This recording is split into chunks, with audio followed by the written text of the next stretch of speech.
मेरे पति के देहांत के बाद मैं अपने एक लौते बेटे के यहाँ रहती थी। मेरी बहू का एक अलग ही रूप मुझे देखने को मिला और साथ ही बेटे का भी। दोनों के मन में क्या है मैं अच्छे से जानती हूँ। वो चाहते हैं कि मैं वृद्धा आश्रम चली जाऊँ। उनके जाने के बाद मुझे ये सब देखना और सुनना पड़ेगा, इसका मुझे अंदाजा भी नहीं था। पर मैं मन मानकर अपने बेटे और बहू की बातें सुनकर भी यहाँ रहती हूँ, क्योंकि मुझे मेरे पोते और पोती दिखाई देते हैं। उनकी एक झलक पाकर मुझे सुकून मिलता है। मैं घर के बाहर एक टिन की झोपड़ी में रहती हूँ। मेरी बहू को कोई दिक्कत नहीं हो, इसलिए मैं घर के बाहर रहती हूँ। बेटे ने थोड़ी मेहरबानी की है तो ऊपर टिन की चादर लगवा दी है। समय समय पर थोड़ा राशन दे देता है तो मैं अपना बनाकर खा लेती हूँ।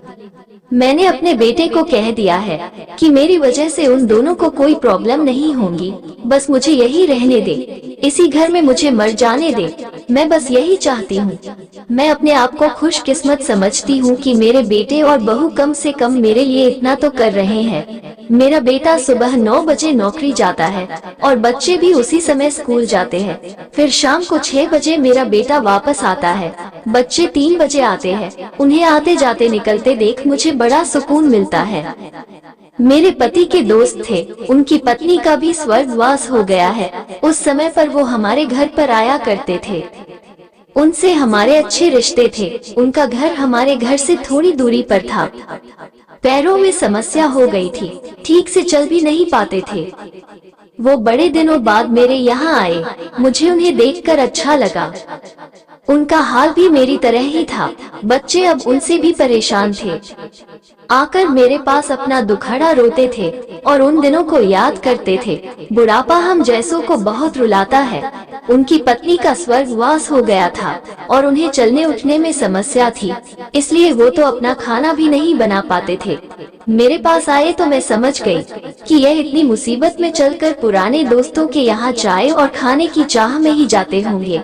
उनकी भी अपनी मजबूरी थी। वो आए तो मैंने उनके लिए खाना बनाया और उन्हें खिलाया। मना कर रहे थे नहीं खाना, लेकिन मुझे टीएच पता था कि उनको भूख लगी है। बहू ने खाना नहीं दिया। मेरी बहू ने मुझे और उन्हें खाना खाते देख लिया। वो कुछ भी ना बोली। ऐसे ही वो यहाँ 2-3 बार आए। जब भी वो आते मैं उन्हें खाना खिलाती। फिर उनके जाने के बाद जब मेरा बेटा आया तो बहू कहती है कि तुम्हारी माँ कितनी बेशर्म है, पता नहीं किस किस को आजकल बुलाकर खाना खिला रही है। बड़ी मुश्किल से कमाया जाता है और ये लुटाने में लगी है। इनका राशन बंद करो, कुछ दिन भूखी रहेगी तो अक्ल ठिकाने आएगी। मैंने कहा कि मैं अपने हिस्से का उन्हें खिलाती हूँ, तुम्हारे पिता के पुराने मित्र हैं। फिर भी बहू का उल्टा सीधा बोलना शुरू रहा। घर के बाहर रहकर इनको आजादी मिल गई है, पता नहीं क्या क्या करती है।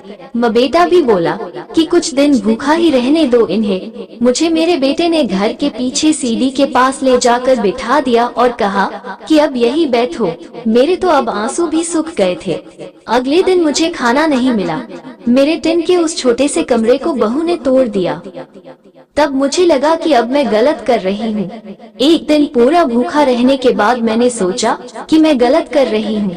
मुझे अब अपने बेटे के यहाँ नहीं रहना चाहिए और शायद गलती भी मेरी ही है।